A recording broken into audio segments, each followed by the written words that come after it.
Alhamdulillah wa syukrulillah wassalatu wassalamu ala Rasulillah Muhammad bin Abdullah wa alihi wa sahbihi wa mawalah. Ada yang kesulitan mengucapkan huruf ra, ya. Sebagaimana kita bahas kemarin bahwa ra adalah huruf yang sebetulnya sulit di dalam Al-Quran, termasuk huruf yang sulit. Selain daripada huruf dhad yang dikatakan Nabi sallallahu alaihi wasallam afsahu man yantiqu bid-dhad, ya. Nabi paling afsah, paling fasih kalau ngucapin dhad. Seakan-akan makna hadisnya itu huruf dhad itu susah, tapi ada yang lebih susah ternyata huruf ra. Ya, itu menurut daripada beberapa a'immah, para imam qiraah. Nah, huruf ra ini penting bahwa ra bukan huruf R bahasa Indonesia, ya. Jadi bukan huruf R bahasa Indonesia. Makanya kalau ada orang mengatakan Bismillahirrahmanirrahim. Nah, belajar huruf ra seperti seakan-akan orang dulu saya pernah punya teman, ya. Banyak teman-teman saya dari Sumatera atau dari Riau gitu.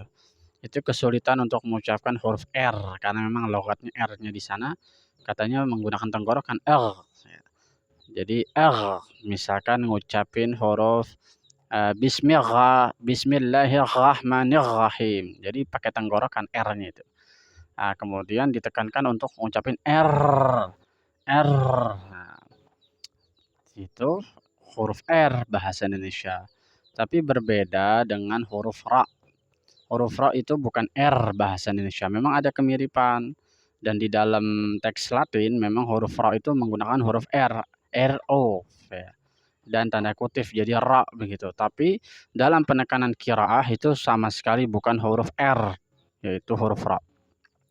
Huruf ra juga bukan seperti R dalam bahasa Inggris, ya. R.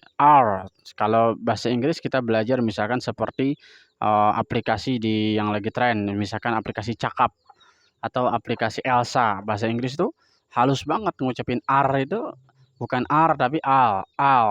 Seakan-akan kayak bukan di tenggorokan dan juga bukan di lidah, adanya di R. Lidahnya itu mengatup di atas. R. Jadi hampir sama sekali hilang. Nah, Arab berbeda lagi. Huruf ra ini berbeda lagi. Kalau huruf ra itu saya pernah melihat qori dari Darul Quran itu luar biasa. Ketika melafalkan huruf ra itu serius banget dia. Sampai ditunjukkan bahwa mulutnya itu terbuka gimana lidahnya itu, ya. Ar-Rahmanir-Rahim. Ar-Rahmanir-Rahim. Jadi bukan R dan juga bukan R. Bukan R. Kalau R itu R itu sama sekali hilang. Tapi kalau ra itu Ar-Rahmanir-Rahim. Ar-Rahmanir-Rahim.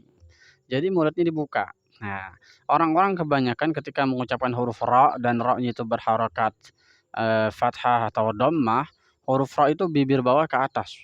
Ar-Rahmanir-Rahim. Jadi seakan-akan ada wawunya. Ar-Rahmanir-Rahim.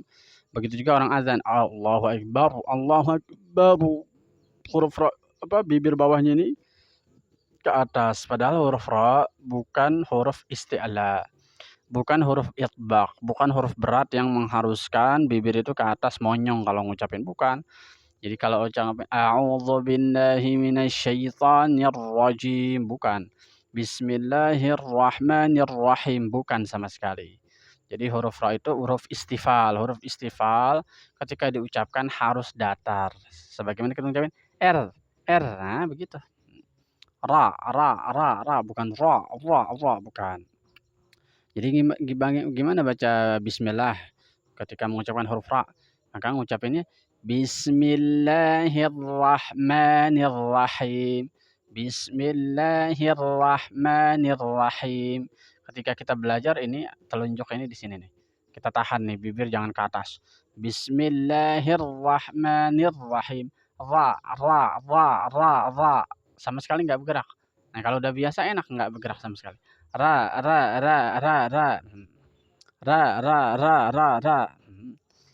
Ar-Rahmanir-Rahim. Ar-Rahmanir-Rahim. Jadi bukan Ar-Rahmanir-Rahim. bukan ra, bukan juga Ar-Rahmanir-Rahim. Wah, banyak banget ini para imam yang membacanya begini, dipaksa, ya. Karena takut ra-nya nggak jelas kemudian dipaksa. Bagi orang yang mengerti ini malah jadi lucu, ya. Alhamdulillahi rabbil alamin, ar-rahmanir-rahim, itu ketebelan, ya. Kalau baru belajar, anak-anak kecil kita ajar, kita paksa huruf R nggak apa-apa, karena memang untuk melatih lidah. Tapi kalau sudah lentur, maka huruf ra itu sedikit nempelnya itu. Jadi huruf ra makhrajnya kalau kita lihat, buku tajwid ijo, buku tajwid ijo tuh yang tipis yang 3 ribuan tuh. Zaman dulu kita masih kecil sampai sekarang masih ada tuh tajwid ijo, kadang-kadang kulitnya merah. Yang tipis itu punya siapa saya lupa banget itu, itu, dikatakan makhraj ra itu sama dengan lam. Jadi la ra, nggak pindah. Kita ucapin lam, la ra, sama. Jadi bukan la ra, bukan. Ketika ngucapin ra ini nggak usah monyong ke atasnya. La ra. La ra. Nah itu. Jadi ra itu sama dengan lam, persis satu makhraj. Makanya ketika dalam hukum idgham bila gunnah dia satu paket tuh la ra, ya. Makanya ada ketika kalla bal rana ketika saktah dalam, surat Al-Mutaffifin. Kenapa disakta? Supaya lam dan ra nggak jadi satu, karena satu makhraj. Kalau dijadikan satu nggak ada sakta nanti orang nyangkanya kalla barrana. Itu bisa merusak makna daripada Quran, heeh. Itu cara ngucapin huruf ra. Kalau kurang jelas nanti dijelasin lagi dalam part berikutnya, ya. Wallahu a'lam bishawab.